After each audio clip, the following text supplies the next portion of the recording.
Hi, I'm Emma, and this is my homegirl Janine. We met during orientation week, freshman year of college in 2016, and immediately became very tight. They said never live with your best friend, but we took our chances and actually ended up living together for 3 years. But alas, we graduated in 2020, smack in the middle of the pandemic, and returned home. For Janine, that's Taiwan, and for me, that's Vietnam. Luckily, the two countries weren't too far apart, and we've made the trip to see each other in our respective cities. But this time round, we decided we'd meet in a third location, somewhere neither of us has been before, to have a proper catch-up as a healing trip before one of us gets married. At least, that's what our Google slides said.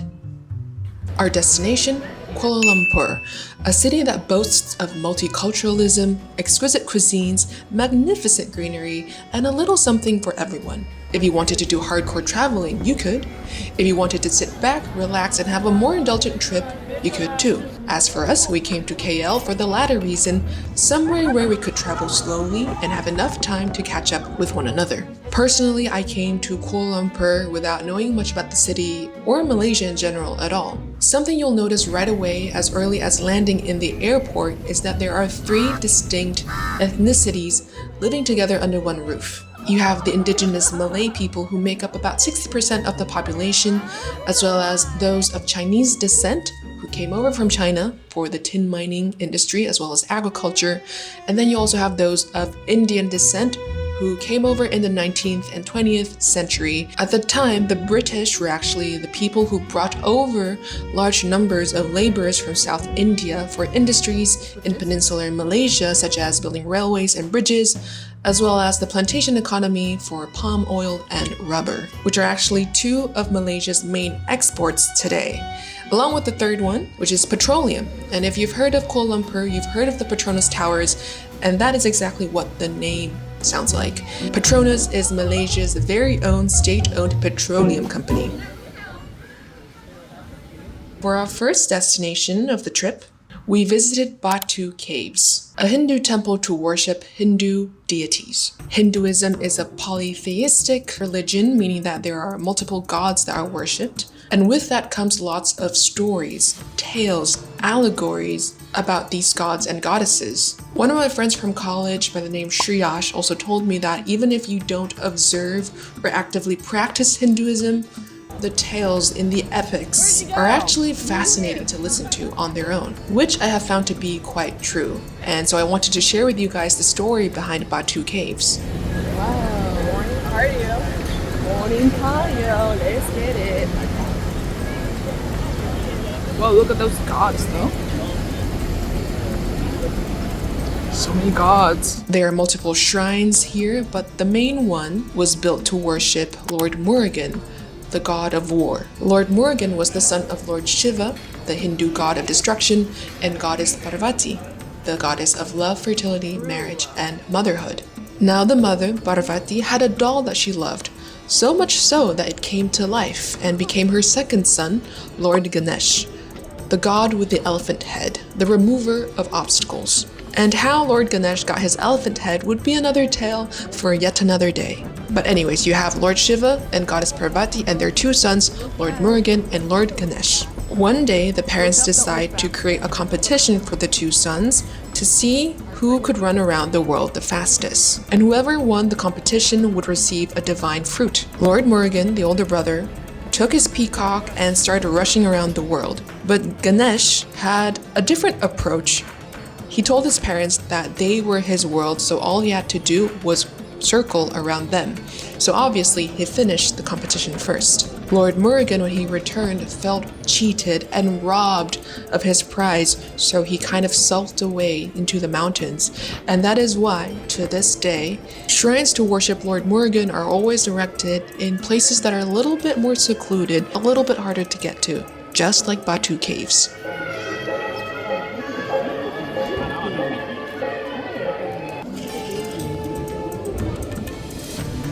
All moms with babies.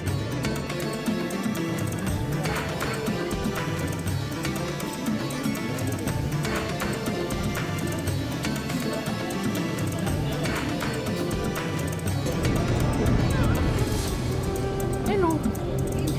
So shiny.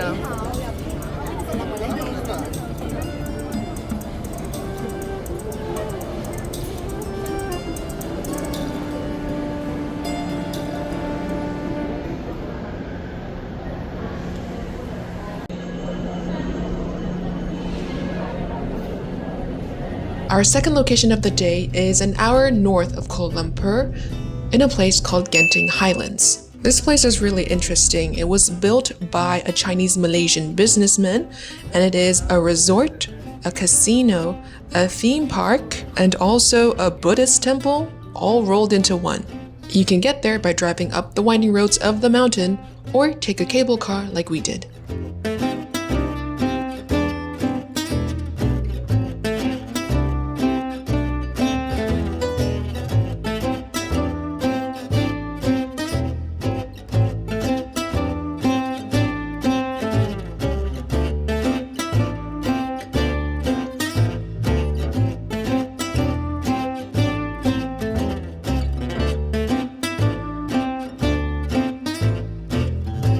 Here you can shop, you can eat, you can play, or spend all of your money away at the casino, which is actually the only legal casino in all of Malaysia.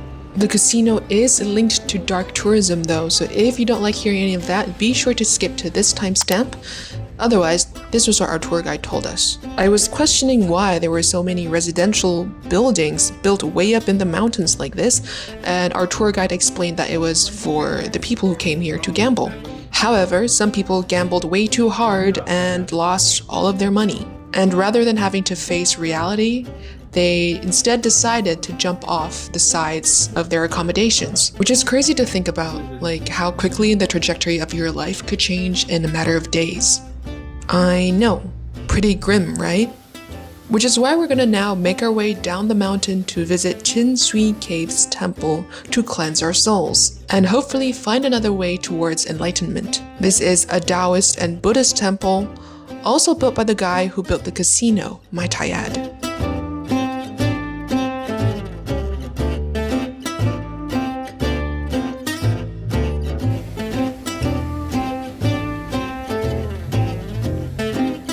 Buddhism in general is a religion that's pretty prevalent where I grew up in Vietnam, so all of this is much more familiar to me. The different depictions of Buddha, the different deities that we ask blessings from, and even the journey to enlightenment. Go, go, go!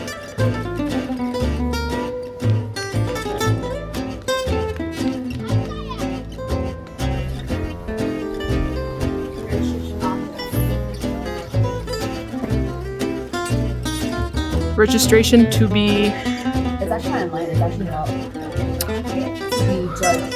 Oh. What do we call it? Exam. But I was... Flashback. What I was not prepared for, however, was the fact that on the way to enlightenment I was shown horrifyingly vivid dioramas of hell. 10 levels to be exact. Which made me think about how, with a lot of schools of thoughts, / religions, / cults, you are encouraged to go to heaven by being taught to fear hell. You live in a morally upright manner because you're motivated by fear, and fear is the absence of love. Now, what if we chose instead to go towards some form of heaven or some type of enlightenment motivated by love?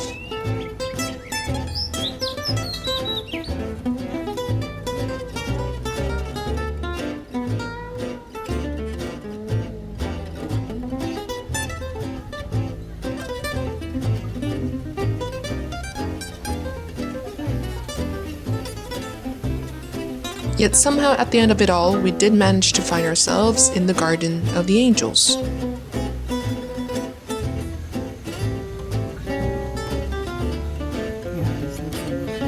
all the Knights of the Round Table. And then This is the crew, this is the gang. and then the Game Master. Him. Wow.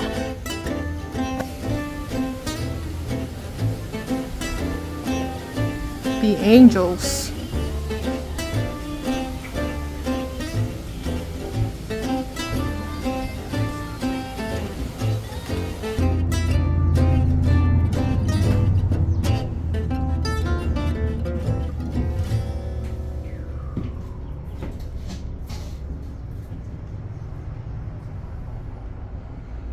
I know that was a lot of food for thought, so let's go grab some food for our bellies.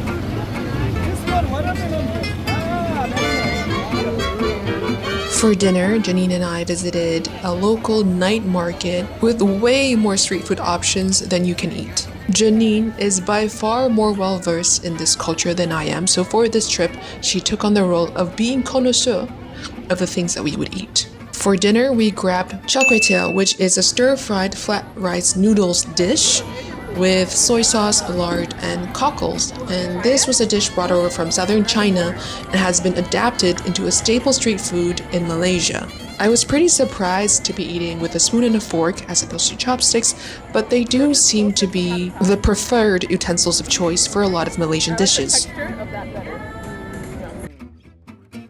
Now, let us not forget Milo, which is a chocolate drink that a lot of us grew up with, so getting a cup of this, basically with every meal, took me right back to my childhood.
We met up with Janine's friend from uni, Ivan, and yes, we all did go to the same university, but I didn't know Ivan at the time. And Ivan and his girlfriend Wenwei were actually gracious enough to show us around for the afternoon. This was the first time that we had proper conversations with locals, and that was super interesting. Something I noticed as I watched Ivan and Wenwei interact with their environment is how seamlessly they can switch between Malay, English, and Mandarin, which are actually the 3 official languages of Malaysia. I don't know how far back this goes for at least 90s babies, so folks my age who grew up in Malaysia, it was mandatory to learn all of these 3 languages in school. And then depending on which ethnic background you're from, that would be your mother tongue and that would be your best language. For instance, these guys are Chinese Malaysians, so their mother tongues are either Mandarin or Cantonese, and then they use English professionally and then Malay, at least conversationally. Basically, everyone here is casually trilingual, which blows my mind because not only do they speak these 3 official languages, most people also speak some dialect of where they came from. These guys also speak Cantonese and maybe a little bit of Hakka or Hokkien, which are also Chinese dialects. And if you're of Indian descent, then you probably know Hindi and then some other dialect from where your family's from in India. And if you're of Malay descent and you practice Islamic faith, then you also know how to read Arabic, to read the Quran. So everyone speaks at least 3, if not 4 or 5 languages. I don't know why I've not heard of this before as someone who is part of the language learning community here online. Has it not been talked about that much? Or is it the fact that I've been hanging around on a different side of the internet? But it's not even a big deal for the locals here anymore because everyone speaks this many languages. As you eat it, it's worth That's a Chinese bite. I think it's kiwi, that one. It doesn't taste. Okay, now after you say it's kiwi, I do taste the kiwi. Okay. It has a strong milky taste. It's yogurt probably.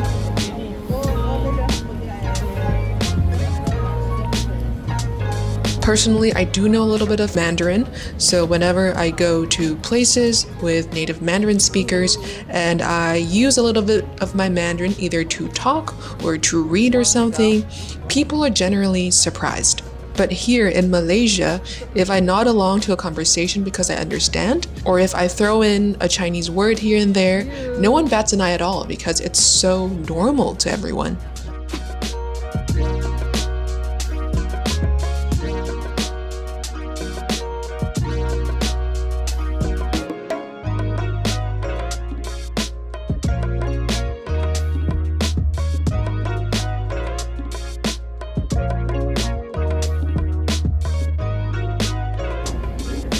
Wait for the number to go off.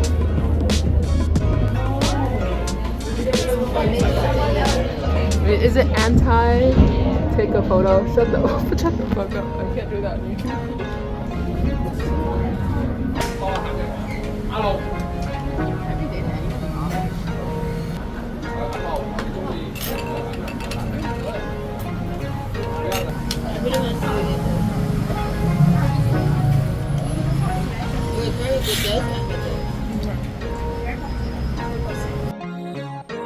Is this ginger? You don't want ginger right now. It's so tender. But this is supposed to be what, like the breast? It's so tender. American chicken could never. It tastes like cardboard, right? If you compare American food and Malaysian food, you can speak up. No, she's right. She knew immediately. I didn't even have to say anything. They took them. Go for it. Janine asked a very important question at dinner, and that was whether Wenwei and Ivan were proud Malaysians, and their resounding answer was yes. Wenwei is actually a pageant queen and she represents Malaysia on the world stage. And I just found that there is something so charming and charismatic about being proud of where you come from. And when you learn more about and start to take pride in your roots, I feel like everything that you say and do, you're no longer just saying or doing it by yourself, but rather it feels like you have your entire history and the legacy of where you come from behind you. For me, it's been a process to dig back into my roots and find values that I take pride in, but it's been a very rewarding process. I think it's also worth noting that wherever you go, whoever you meet, you are an ambassador for where you come from. And I might be the first Vietnamese person that someone meets, and I might be their first impression of Vietnam. Or I can be the second or third impression. It doesn't matter, my point still stands. Although seeing foreigners open up to my culture through my channel or through meeting me in person makes me very happy, nothing makes me prouder than seeing other Vietnamese people telling me how my content makes them more proud to be Vietnamese. And if you dig back into your own roots and find that there are no values or nothing that you are proud of or resonate with, let us not forget that we also have the power of creation and we can create something now that we're proud of to call part of our heritage. It can truly start with us. What's up? Me and Kat with my girl Emma. What's up? Alright, you can drop me. Drop me.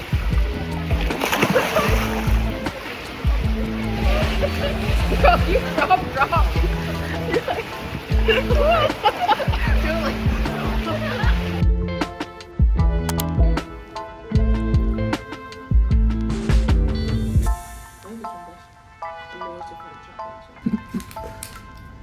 So it's my favorite.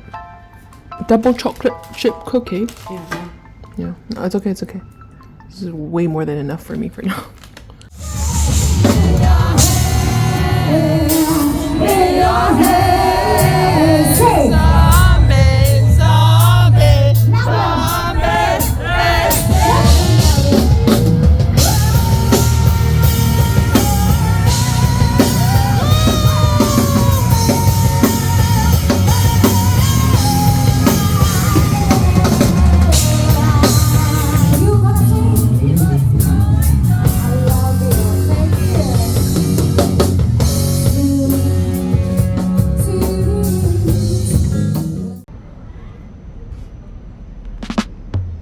After 3 days of touring around and lots of activities, on day 4 was the day where we changed our Airbnb.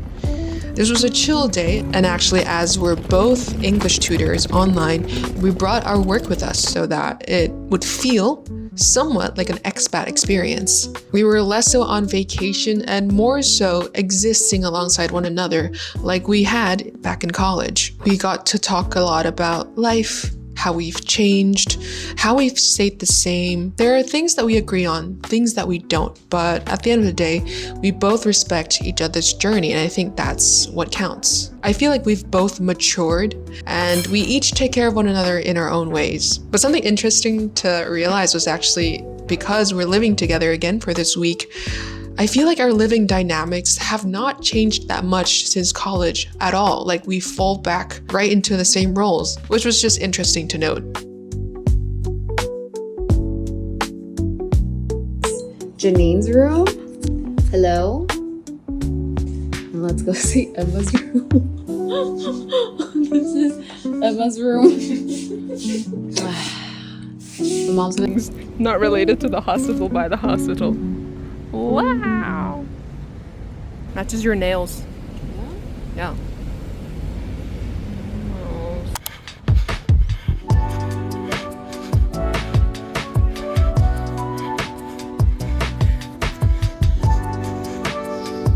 For some reason, she has convinced me to run with her. You ran 1K already. Wait, for real? Yeah. Oh, to get here.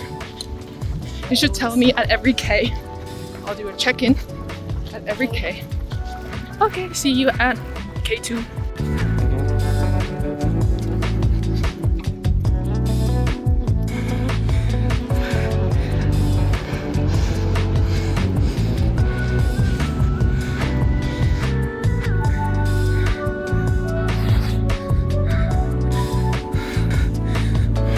As mentioned earlier, Janine takes care of the food options.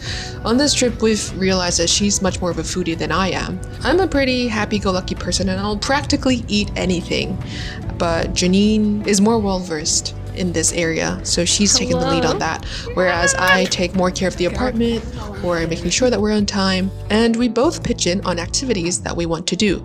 Sometimes that could be activities that we do together, sometimes that could be activities that we do apart, but I think we've both grown in the aspect that we're much more direct with one another.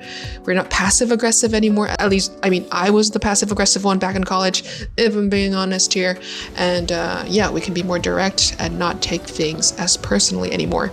So it's actually quite refreshing to be able to communicate directly like that. Can you review your run of KLCC Park? I really enjoyed the view the first round, but then the second and the third round just got a little boring. It's okay. But yeah, if Emma would have ran with me, I think I would have made it. Like, would have made it to 6K.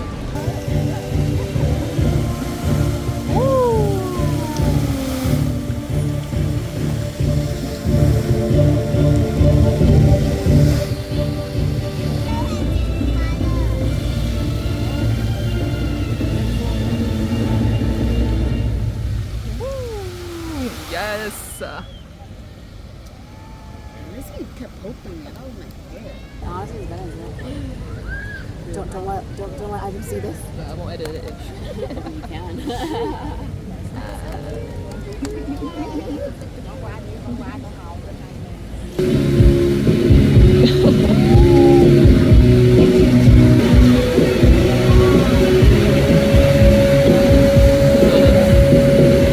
Do you remember how good Taipei is?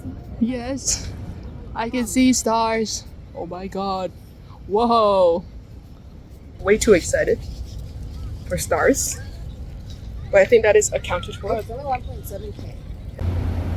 It's cool. This is where we were at.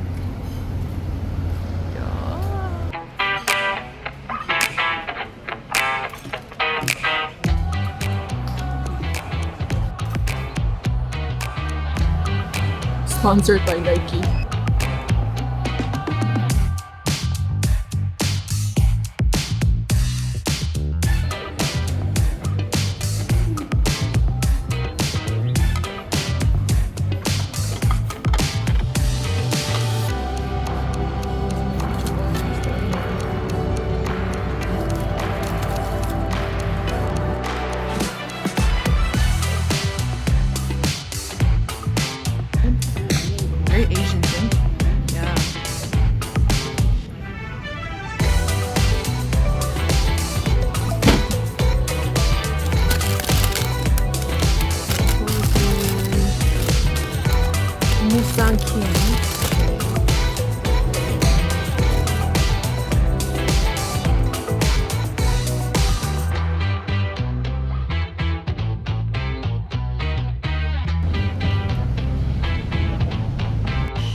Yes. It's a year.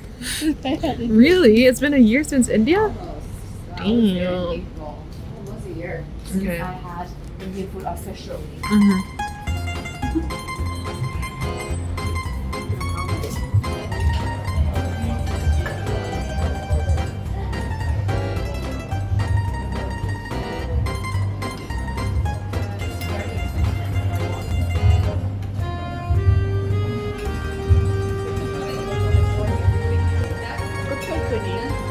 Good pick. Apparently this is very good. This with this? With this. Wait, this does not come with rice, right? Oh, okay.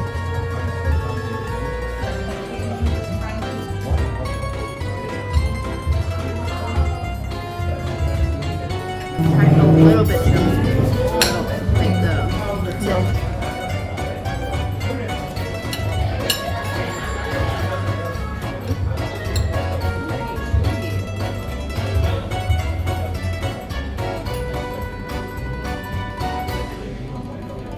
A little bit. The tip was like those ones. Now it's good.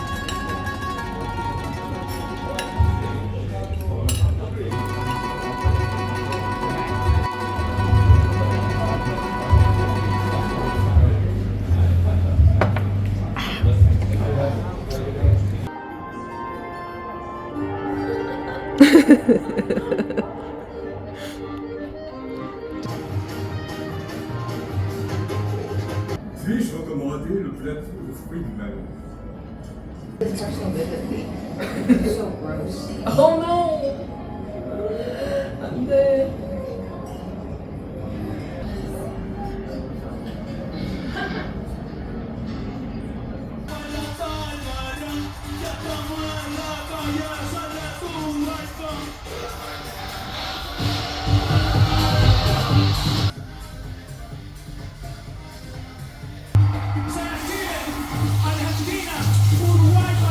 Yeah.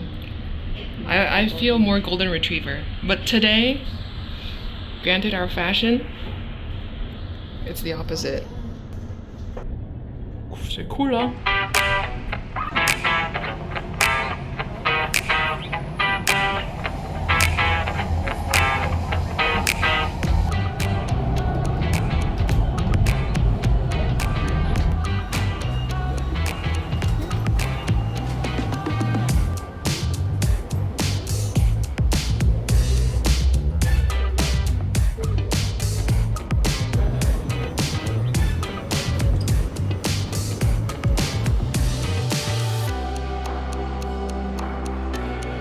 On this day, we made the trek a little ways out of the city to get some food that had been recommended to us by two separate people.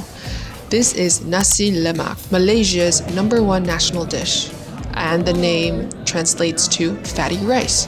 Basically, it's a rice dish cooked in coconut milk and pandan leaf, and it's served with different garnishes like cucumber slices, fried anchovies, roasted peanuts, and some type of egg. And Janine is a huge fan. She probably had this 4 times, 5 times in the total of like the 10 or 12 meals that we had over the course of this trip. We had debated whether we would order it to ship it to our Airbnb, but the people who recommended it was saying, no. You need to go there, eat it in person. The crunch is different. And I must admit, the crunch is indeed different in person. And I would so go here again just to eat their Nasi Lemak one more time. 10 out of 10 would recommend. And you would not be surprised to learn that we washed that Nasi Lemak down with a cup of dinosaur Milo. After this little trek for lunch, we each went our own ways. For me, I wanted to spend the afternoon learning a little bit more about Islam, which is the main religion here in Malaysia, as 60% of the population is Malay and a lot of them follow Islamic faith. Personally, I know next to nothing about Islam, and it feels like something so foreign and mystical to me. So I wanted to spend some time learning more about the culture, the history, and the art. So off to the Islamic Arts Museum of Malaysia I went. I do find Islamic art to be a very beautiful art form, and it's very distinctive. Like, you can always tell. In a lot of the art, whether that be on clothing, textiles, on ceramics, on the side of buildings, you'll see some common motifs. The first being calligraphy. You'll see verses of the Quran or holy words that are written in repetition, and you'll also see a lot of geometry. So dots, lines, symmetrical patterns that repeat themselves over and over again, interlaced with a third element, which is free-flowing abstract forms of vegetation. Unlike Hinduism, where you have lots of images of gods, it's all very vivid and in stark detail. In Islam, you don't have images of what God looks like at all. So this is also something that you see in the art, in the abstract forms of vegetation. Things are left more to interpretation, I feel like, as opposed to concrete, anatomically correct depictions of flowers and fruits. You'll see this inside the buildings, you see this in the domes atop the buildings, in jewelry. Like, this must have demanded crazy craftsmanship. And something that really stands out to me is the Quran itself. How beautiful it is, how meticulously illustrated, gilded with gold and everything. It does indeed look like a very holy book, even to those who do not understand what is written inside. But I think the piece of art that I have the hardest time wrapping my mind around is probably the coming together of Arabic and Chinese scripture for Muslims in China. Because Chinese characters and scriptures is something I'm quite familiar with in the context of Buddhism and Taoism. But to see it in the context of Islam, I felt almost like I was experiencing some type of whiplash. To see something so familiar and foreign at the same time, it was as though I had found this mental or intellectual limit in my mind, and just seeing this art in front of me was pushing my limits a little bit further back. It's truly like you never know where your limits are until you actually reach it. And here was one of those instances. Islamic architecture is beautiful, I must say, and it was an absolute treat to walk through the city and admire all these architectural works of art. I actually walked right by the Textiles Museum, and I had wanted to visit it, but by the time that I reached it, it was already 5 p.m. and it was already closed. Our trip also happened to be during Ramadan, which is the 9th month of the Islamic calendar. It is when people fast between sunrise and sunset as a way to connect more with their faith. They do not eat anything or drink anything. And because they are fasting all day, a lot of places actually close a little bit earlier, the Textiles Museum included. But fear not, that is just another reason for me to come back on another trip to visit Kuala Lumpur again.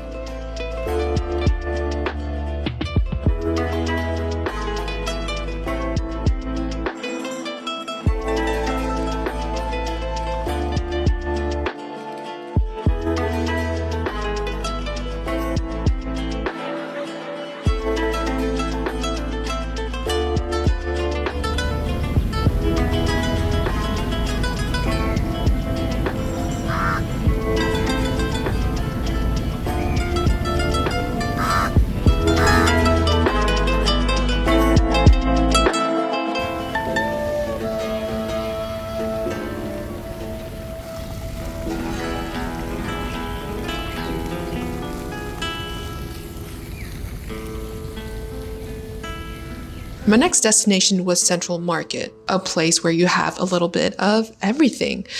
I would recommend this on one of your final days in Kuala Lumpur if you are planning on visiting, just because it's a great place to purchase any gifts or souvenirs that you want to bring home. We were told that durian is a big staple here in Malaysia that you should try, and there are actually a lot of gifts that are made from durian. Chocolate is another big one, so the bulk of my gifts were actually chocolates, because I personally am a chocolate fanatic. But other than that, you can get jewelry, clothes, fabrics, little nicks and knacks for the house, and I was able to find some shirts for my dad, well, a shirt for my dad with this traditional Malay design called batik, which is a fabric dyeing technique where you put wax onto the fabric, put dye over it, but then the dye doesn't eat into the wax, if you will. So when you take the wax off, the area underneath is the color of the original fabric.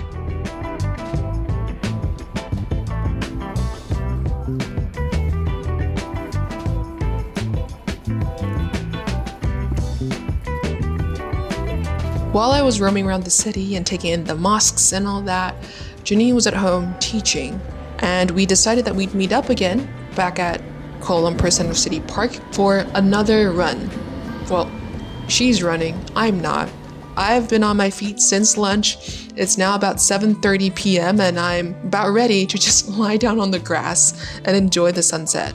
KLCC Park is a very big and popular park, and a lot of people gather here to break their fast together. There's a mosque if anyone wants to pray inside the mosque, but a lot of folks just gather on the lawn. They have their food and drinks at the ready for sundown. It felt like a mass picnic session. People were playing games together. There was a group of 5 or 6 girls sitting next to me, and for like 2 hours, they were filming shorts and games and little TikTok dances and things like that. And I just felt a great sense of community, even though I was sitting by myself, just people watching. Janine did her 10K run on a casual Tuesday evening while I laid down on the grass, enjoyed my smoothie, and watched the lights of the Petronas towers go up. As I was filming this time lapse, we also made a local friend around our age who shed some insight onto the life of young adults like us here in Kuala Lumpur, and it just made me realize how much of a difference having local friends make when you're traveling to a foreign country. Either you know someone there beforehand or you make friends as you go along. For me personally, I feel like I am a pretty good conversationalist. It's just that I don't initiate conversations to strangers that often, but Janine is a little bit better than that. So I feel like we made a good team there. But yeah, knowing a local helps you understand more of where you are, of the context that you're in, than if you were, I guess, just sightseeing by yourself. In Vietnamese, we have a saying that goes like, cưỡi ngựa xem hoa, which means you're riding on the back of the horse and looking at flowers. Basically, you're just glazing over everything and not really having the chance to deep dive into any one thing. But the local is your gateway to that.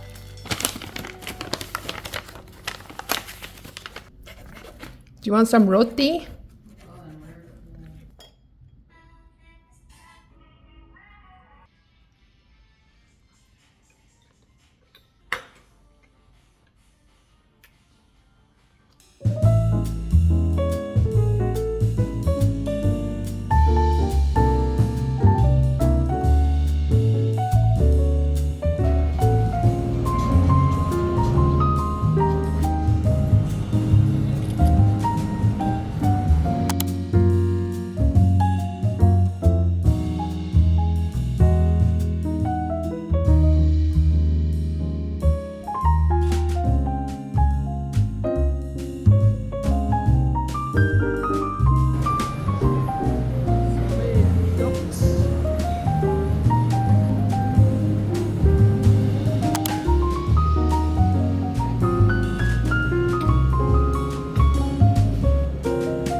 Another day, another mosque. This was our final full day in Malaysia, and Janine wanted to see the Blue Mosque, but for some reason we actually mistook the location and ended up at a local university.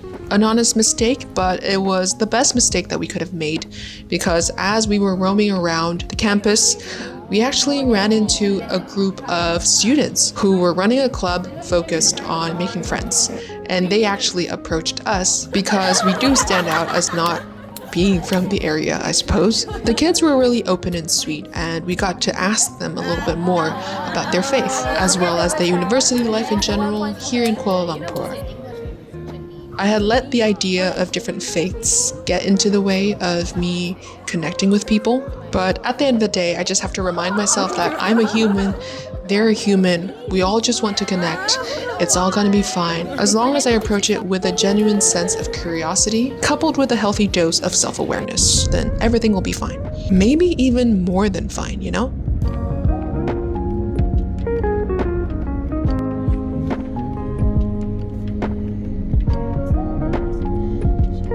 In the afternoon, Janine introduced me to yet another dish called bakute, which is Hokkien or a Chinese dialect, and it translates directly to meat bone tea, and it is supposed to be very good for your health. This was actually the first time that I had medium grain white rice in the entirety of this trip, and that just shows you how diverse the cuisine is here from all the different cultures and ethnicities that live together. And when I had my medium grain white rice again, I realized how Vietnamese I am for missing this. I love rice so much, you guys. And I didn't know how much I missed it until I had it again on my final day in Malaysia. This version that we had was pork belly simmered in a broth of herbs and spices, seasoned with soy sauce as well. So everything is just very aromatic and so healing. It felt like a warm hug from the inside out.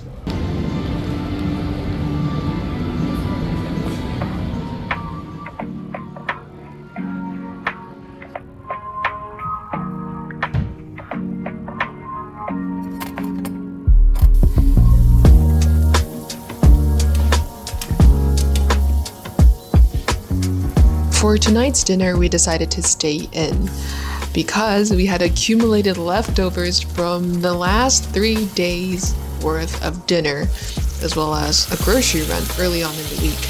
And today was the day where we would clean everything out and have a final hurrah, if you will.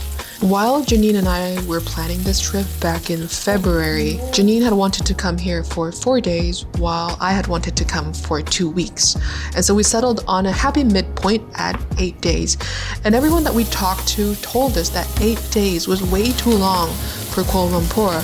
But at the end of it, we were both like, yeah, it was kind of short. We could have stayed for longer. And for me, I feel like this is because I came into this trip without much concept of Malaysia and therefore basically no expectations. I knew that I wouldn't get bored because I could always find an interest point in something. So having nothing to do didn't really bother me. I grew up in the Bay Area. Payton. College in Payton. Payton. Yeah, no S.